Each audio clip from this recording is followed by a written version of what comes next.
The muscle is blinding. The power is inspiring. The deal for mashing Manny Machado was followed by a deal for slugging Brian Dozier on Tuesday, and the Dodgers' trade deadline tinkering resulted in a batting order that is World Series worthy. Advertisement: "We're looking good, man," marveled Kenley Jansen. Yeah, well, until you really look. In attempting to put the finishing touches on a complete October team, the Dodgers got it only half right. They're thick in the chest but frail at the knees. They're powerful early but vulnerable late. They can absolutely crush, but it is far more uncertain whether they can close. Great job with that lineup, fellas, but what about the bullpen? The Dodgers did everything this trading season except the one thing they absolutely needed to do.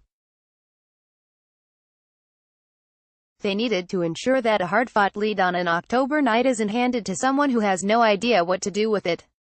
They needed a setup guy for Jansen. They needed one of the several available closers who could supply a strong enough bridge to Jansen that the Dodgers could avoid a repeat of last fall's two bullpen-blown World Series losses. "We were hoping to add a bullpen arm with some end-of-the-game experience," General Manager Farhan Zaidi said Tuesday. Yet, in what could wind up being the most questionable inaction of the front office's busy four-year regime, even more than the 2015 failure to acquire Cole Hamels, they didn't grab one. Newly acquired second baseman Brian Dozier says hello to Dodgers manager Dave Roberts as Dozier arrived in the dugout in the ninth inning against the Milwaukee Brewers at Dodger Stadium on Tuesday. Jane Comunancia, Getty Images. Zach Britton went to the New York Yankees. Joakim Soria went to the Milwaukee Brewers. Brad Hand went to the Cleveland Indians. Keone Kela went to the Pittsburgh Pirates. Raisel Iglesias, perhaps their most coveted arm, stayed with the Cincinnati Reds. Ryan Madson and Kelvin Herrera, two other potential targets, didn't leave the Washington Nationals. The Dodgers scoured the league's bullpens for what they know could have been their most important arm this October, and they came up with John Axford. He was acquired from Toronto on Tuesday for a minor league pitcher. He is supposed to be a great guy. He had 25 saves as recently as 3 seasons ago in Colorado. But he's 35 and coming off consecutive struggling summers and will probably be relegated to middle innings matchup duty. Advertisement: the Dodgers needed more than that, and they know it, and now everyone has to spend the next 2 months holding their breath and praying they will not have to relive the nightmare of Scott Albert. Remember him? He was another nice guy who, in the fall of 2014, was inexplicably brought into a division series in St. Louis in the 7th inning with only one postseason inning on his resume.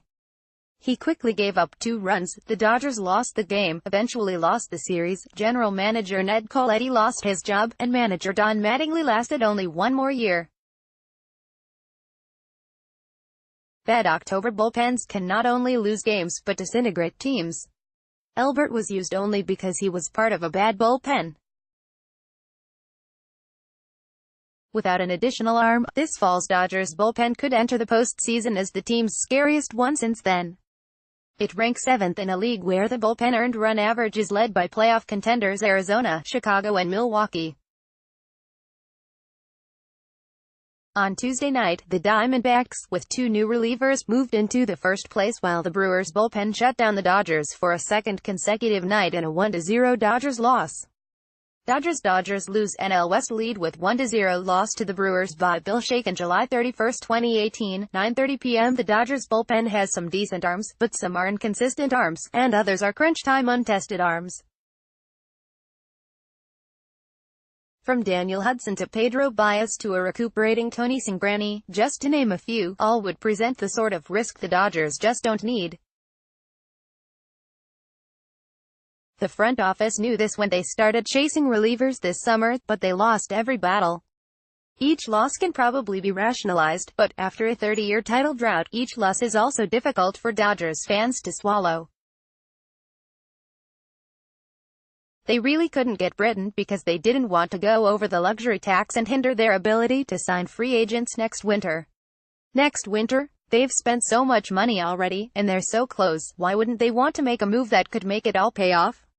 Other teams wanted a competent major leaguer or a top 10 prospect. With the window closing fast on this particular Dodgers team, what price would be too much? Regardless of how they lost, and here's what happens now.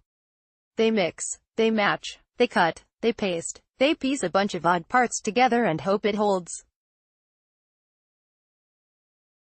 They try something that can work for the occasional playoff game, but rarely is strong enough to withstand the rigors of an entire series. I don't know that we're going to evolve into a team that has a pure eighth-inning guy, as opposed to kind of matching up and playing out the end of the game that way, Zadie said. Dodgers do it their way at deadline by acquiring Dozier and Axford by Bill Shake on July 31, 2018, 10:10 p.m. Zadie believes Axford could wind up being that guy. He also believes in their other guys. When I asked him if he thinks the bullpen is October sound, he offered a resounding endorsement. This pen and this group of guys have come a long way from earlier in the season, he said. So, yes, my answer is yes. That said, Zadie also acknowledged that part of this mix will be cast-offs from the starting rotation. Ross Stripling, Kenta Maeda, come on down. We may look at different ways to play out the pitching staff, maybe some unconventional ways to do it, because we have a lot of guys who can give quality innings, Zadie said. Everything is going to be on the table. That will be some table. Playoff games could feel like spring training games. Players will be shoved out of their comfort zones. The operative word could become piggyback. Maybe the starter goes 5, Maeda goes 3 and Jansen closes. Maybe the starter and Stripling go 4 innings each before Jansen closes. Maeda was nearly unhittable in 9 postseason appearances last season. Stripling issued a devastating walk in Game 2 of the World Series but didn't give up an earned run in 5 postseason innings. Anything is possible, but everything is risky. It's going to be more interesting than it should be. It's going to be more tenuous than necessary. The only thing certain is that the Dodgers bullpen positively, absolutely will not contain Enrique Hernandez. For now.